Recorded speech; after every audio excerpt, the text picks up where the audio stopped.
স্বর্ণ যা আছে তাতে কি 7.5 কোটি বাদ দিয়ে যাকাত দেব, নাকি 7.5 কোটি সহকারে যা আছে সম্পূর্ণ সব যাকাত দেব? ভাই, নেশাব পরিমাণ সম্পদ বলতে 7.5 তোলা বোঝানো হয়েছে। এর অর্থ হলো 7.5 তোলা স্বর্ণ আপনার কাছে 1 বছর অতিক্রান্ত হয়েছে, জমা ছিল, এই 7.5 কোটিরই সব টাকা দিতে হবে। এই 7.5 কোটি কি দিতে হবে? যাকাত দিতে হবে। 7.5 কোটি থেকে যদি 1 আনাও কম হয়, 1 আনাও কম হয়, বা 7.5 কোটি হয় না, 1 পয়েন্ট কম হয়েছে, তাহলে এটা যাকাত আসবে না। এটা যাকাত, যেখানে 7.5 কোটি হলেই যাকাত, তাহলে সেখানে 7.5 কোটি উঠতে হলে কি 7.5 কোটি বাদ দিয়ে যাকাত না পুরোটা যাকাত? রূপ্য 52.5 তোলা, যদি এখন মানুষ রূপ্য জমা করে না, স্বর্ণ আছে, ব্যাংকের লকারে আছে, বাসায় আছে, আছে না নাই? এখন এটা কি বৈধ আইন না অবৈধ আইন?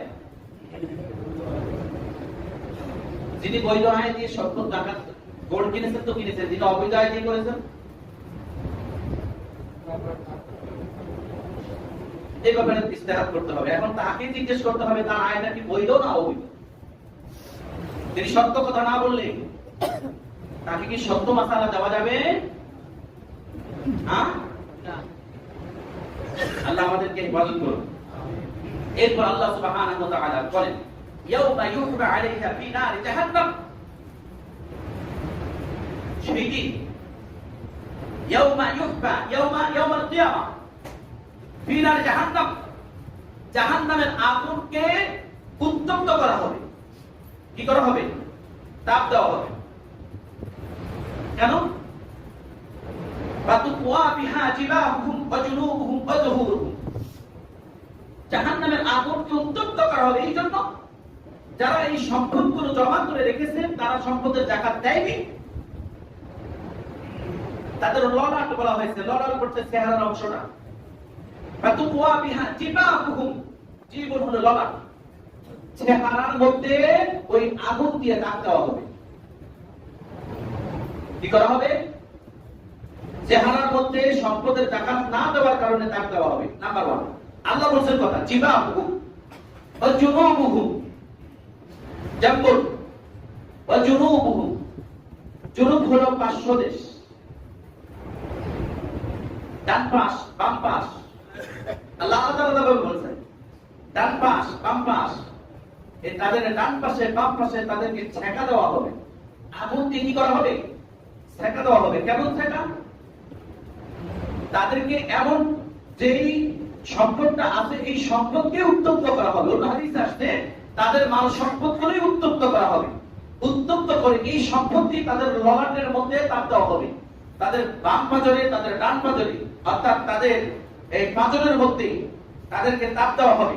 আর কি হবে? ওয়া যুহুরুহুম, যহরুন হলো পিঠ, দেহের হলো পিঠ, ওয়া যুহুরুহুম, তাদের পিঠের মধ্যে তাপ দেওয়া হবে। আর তাদের সম্পদগুলোই আগুন দিয়ে গলানো হবে। দুনিয়ার মধ্যে যেগুলো জমা করেছে যাকাত দেয়নি, দুনিয়ার মাল সম্পদ, স্বর্ণরূপা আলাদাভাবে জমা করে রাখার কারণে, যাকাত না দেওয়ার কারণে এগুলো তাপ দিয়ে গলানো হবে, তারপর পাত তৈরি করা হবে, পাত দিয়ে দেবে। আর এই সম্পদ ছেড়ে বলবে তোমার জমানো রাখা জমিনের মধ্যে থেকে জমিয়ে রাখা তোমার সেই স্বর্ণ, সেই রূপা, সেই সম্পদ আমি। এই সম্পদের এত মোহ, সেই সম্পদ আপনার বিরুদ্ধে আল্লাহ তাআলার নির্দেশে আগুনে গলিত হয়ে সেটা একটা শাস্তিযোগ্য পাতের মতো, তাপের মতো, যেভাবে হোক আল্লাহ তাআলা যেভাবে তাকে আদেশ করবেন সেই রকম হয়ে আল্লাহর আদেশে আপনাকেই তাপ দিবে, হিট দিবে। কার আদেশে? আপনার সম্পদ। আর আপনাকে শাস্তি দিবে, তাপ দিবে, আর বলবে তোমার জমিনের মধ্যে জমা করে রাখা আমি তোমার সেই সম্পদ।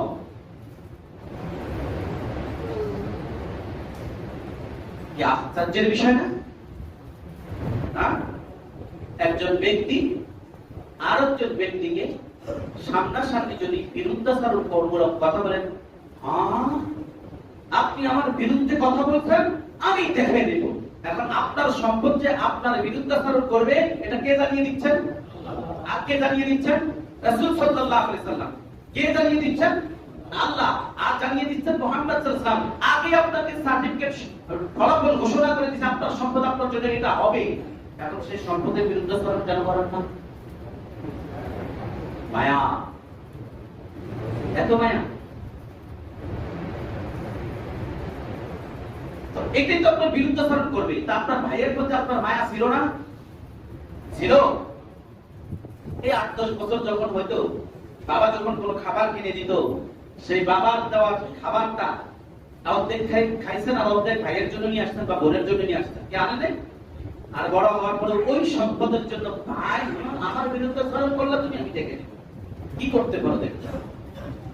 এখন সম্পদকে বলেন তুমি আমার বিরুদ্ধাচরণ করবে, জিজ্ঞেস করবেন কি আপনার সম্পত্তি, আপনার বাড়িকে, আপনার গাড়িকে, আপনার রৌপ্য মুদ্রা যেগুলো আছে এগুলো সামনে নিয়ে বলবেন, জিজ্ঞেস করবেন কি কিয়ামতের মাঠে আমার বিরুদ্ধাচরণ করবা? দেখেন তো উত্তর দেয় কিনা। হ্যাঁ, যদি আপনি এর যাকাত দিয়ে দেন, আল্লাহর নির্ধারিত ফরজ বিধানের সম্পদের যাকাত আপনি হিস্সা আদায় করে দেন, তাহলে আপনি বেঁচে যাবেন। তাহলে আপনি কি হবেন? বেঁচে যাবেন। সম্মানিত হাজিরিন, এরপর আল্লাহ সুবহানাহু ওয়া তাআলা বলবেন আদা মা কানাস্তুম। এই যে ইষ্ট দেশে ডাক দেওয়া হবে আর বলা হবে এটাই হচ্ছে ওইটা যা তোমরা নিজেদের জন্য সঞ্চয় করতে। হাদা মা কানাস্তুম, কানজ হলো জমা করা। হাদা মা কানাস্তুম, এগুলোই হলো সেই সম্পদ যেগুলো জমিনের মধ্যে তোমরা জমা করতে, লিআনফুসিকুম, তোমাদের নিজেদের জন্য। জমা করি না? জমা করি। 1 লক্ষ টাকা অ্যাকাউন্টে আছে, আপনি টাকা দিচ্ছেন না কেন? আপনার নেশার পরিমাণ সম্পদ আছে। আপনি কি হিসাব করছেন নেশার পরিমাণ সম্পদ হয়েছে না হয়েছে? মাত্র বেশি না 1 লক্ষ টাকা জমা আছে। সমিতিতে 1 লক্ষ টাকা জমা আছে। সিটি ড্রাইভার, রিক্সা ড্রাইভার, দিনমজুর 1 লক্ষ টাকা ব্যাংকে জমা আছে। ও ঘর করার জন্য রাখছে, মেয়ে বিয়ে দেওয়ার জন্য রাখছে। এদিকে 1 বছর অতিক্রান্ত হয়ে গেছে, সম্পদের তো জাকাত দাঁড়িয়ে গেছে। বলে 1 লাখ টাকার জাকাত, হ্যাঁ। 52.5 তোলা রূপার দাম কত? 1500 টাকা করে। কত? 52.5 তোলা রূপা 1500 টাকা করে। কত? হ্যাঁ, 77-78 হাজার টাকা। 1 লক্ষ টাকা জাকাত হয় নাকি হয় না? হয়েছে। 52.5 তোলা রূপার সমপরিমাণ অর্থ কি নগদ জমা আছে না নাই? থাকলে কি জাকাত হয়েছে না হয় নাই?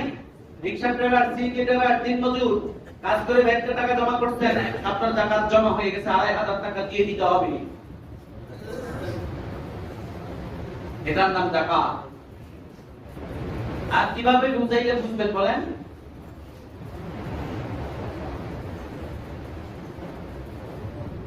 ফাযুকু মা কুনতুম তাকনিজুন।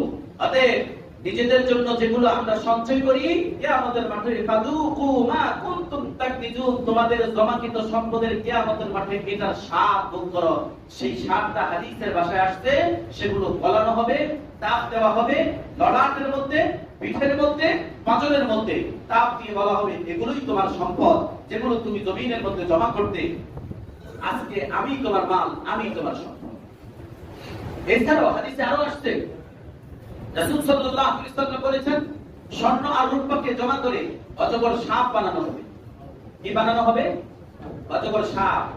সাপ হয়ে সে তার ছোয়াল দিয়ে আপনার ছোয়ালের মধ্যে সবল মারবে আর বলবে আমি তোমার জমিনে দেখে দাও, দেখে আসা সম্পদ। আর এইভাবে চলমান থাকবে। এইভাবে কি থাকবে? চলমান থাকবে। আল্লাহ সুবহানাহু ওয়া তাআলা আমাদের সম্পদের যাকাত আদায় করার তৌফিক দান করুন। এইজন্য আপনাদের উপর ফরজ সালাত ছাড়ার সুযোগ, ফরজ যাকাত ছাড়ার সুযোগ, ফরজ হজ ছাড়ার সুযোগ, ফরজ জিহাদ ছাড়ার সুযোগ, অস্বীকার করলে ঈমান হারাম।